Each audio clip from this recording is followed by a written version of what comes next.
morning, and thank you for tuning in to the channel. My name is Angela, and as you can see, I am out and about this morning. I had to run an errand, and something just, popped into my spirit that I wanted to share with you today. Someone sent me a text message. If any of you have ever watched my videos before, you know I work in the field of behavioral health, where we treat those suffering from co-occurring disorders with addiction to substances, as well as mental health issues. And someone sent me a text this morning about a new drug combination that's just killing people. And the caption, excuse that, somebody's near my front door. And the title of the article, there was a quote from someone at the scene of this overdose death, and they said they're dropping like flies. And all too often in this field, I see people every day playing Russian roulette with the devil. And the thing about that is, when we go through things, we have a trauma history. We have things where things have happened to us in our life. Some of us have suffered from childhood trauma, adult trauma, and we don't realize the impact that trauma has on our daily existence, right? Specifically in the instance of childhood trauma.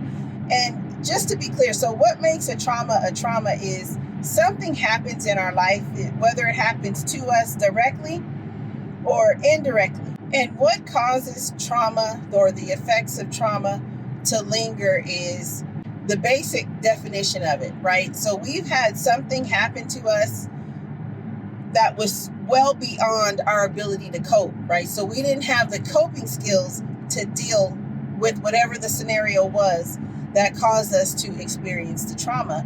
And if we're blessed as children, we have caretakers that have dealt with their own issues, or they have their own coping skills, and they can bring us comfort when we come to them and share the truth of our experience. And they're able to say, something as simple as, it wasn't your fault, or to give you that hug, or to say, let's talk, or if I can't help you, let me get you to someone that can. Let's get a therapist, or let's get some type of a helper trained in this area to help us get through and to deal with whatever the issue was.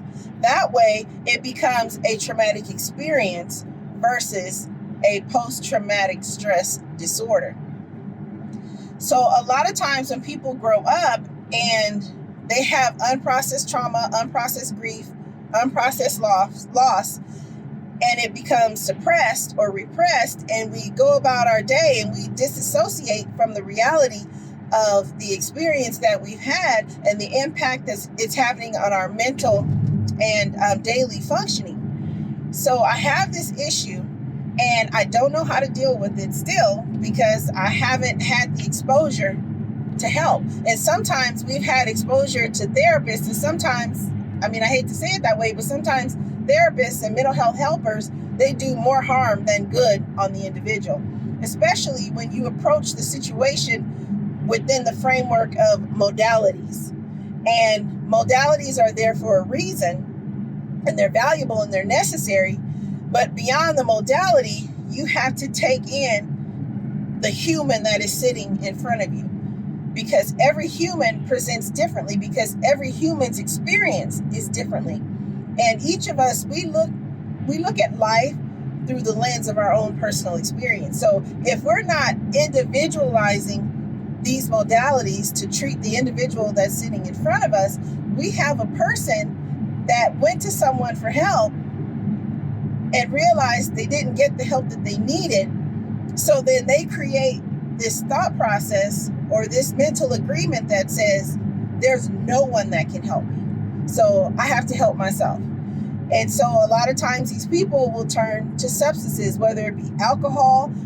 Right now, we know, we've heard of the opioid epidemic, but even deeper within the opioid epidemic, we see people that are truly addicted to one of the most dangerous substances that there ever has been, fentanyl.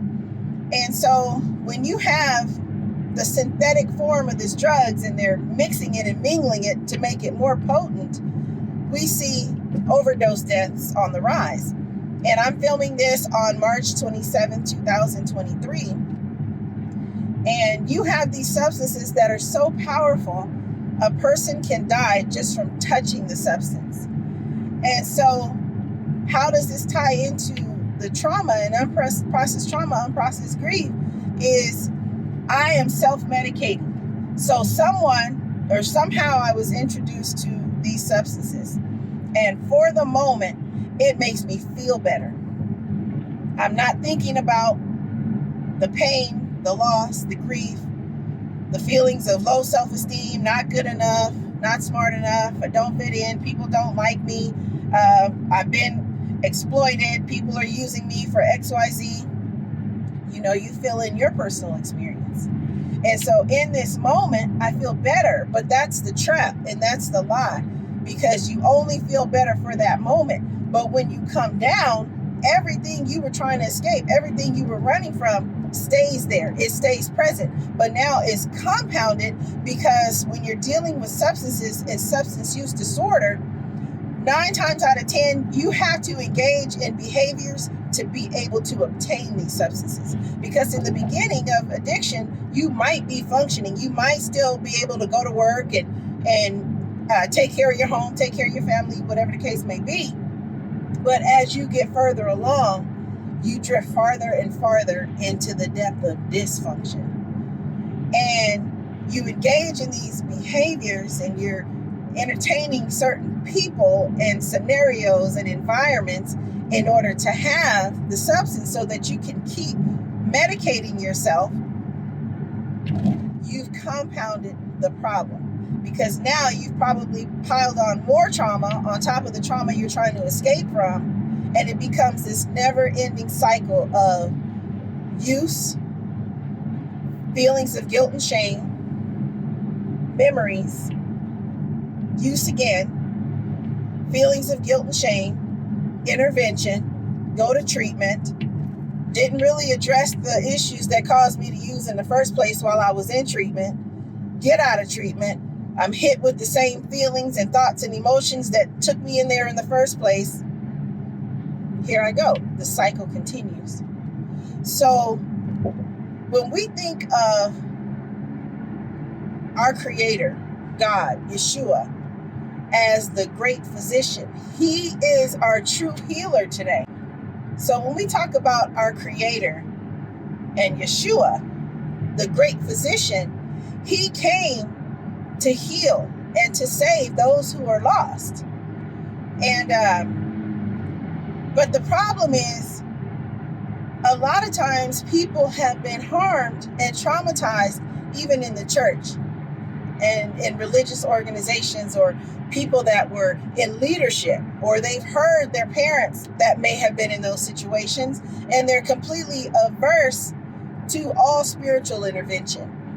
And having been in this field for so long, I realized that is the missing element in treatment, is dealing with the spirit of the man or spirit of the woman.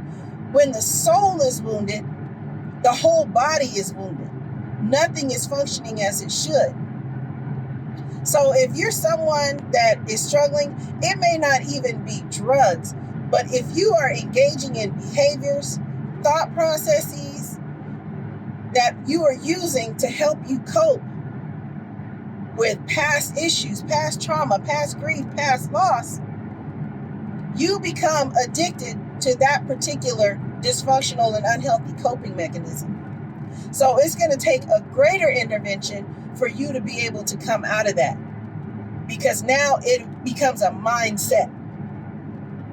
So the mindset says, when I feel traumatized or when I feel triggered, whether it's a trauma trigger, whether it's an addiction trigger, whether it's a rejection trigger, whatever the case may be, whatever that trigger is for you, you have a mindset that says, I need to engage in whatever that thing is I do, so I don't have to feel, so I don't have to think, and so I don't have to relive in my mind these harmful and traumatic experiences. So there has to be a renewing of the mind that says, okay, I can no longer do what I used to do because I'm engaging in insanity, because I'm doing what I've always done, expecting a different result. So if you have not tried Yeshua, if you have not tried the washing and the cleansing of the word to set you free from all bondage, an addiction to whatever it is, it's a mind problem, it's a thought problem, it's an identification problem. So when you have your identity rooted and grounded in the word of God and start seeing yourself as God sees you, you are set free. You are set free by the truth. He says those who the Lord sets free are free indeed. You no longer have to be in bondage to what held you captive up until this point in your life. So just know that you are not alone in your struggle, that there are people out there that genuinely care. And I know when we hear all the chaos, on the news, and we see what's going on in the world today. But even that is prophesied in the Bible, because he says there's going to be a great falling away. It's the great apostasy. He says where the love of man will wax cold. People aren't going to care about each other anymore. And we see it every day. So the question is, are you tired? Have you reached the end of yourself? And I mentioned in my last video about hitting your bottom, right?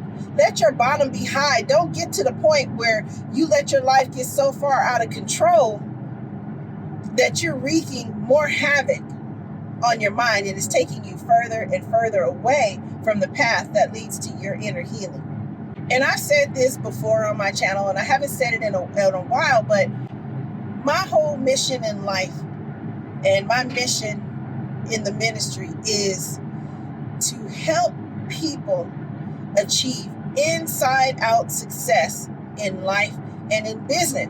And that is through spiritual and personal development.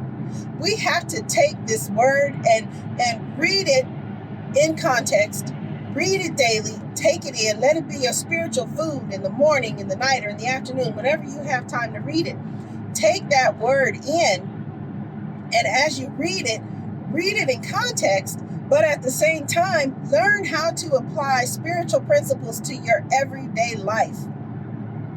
And it begins to change you from the inside out, because you're being healed in your inner man. Your soul, which is made up of your mind, your will, and your emotions, is being healed. And he says you will prosper, or you will see prosperity in your outer existence, in your environment, once you heal the inner man, your soul.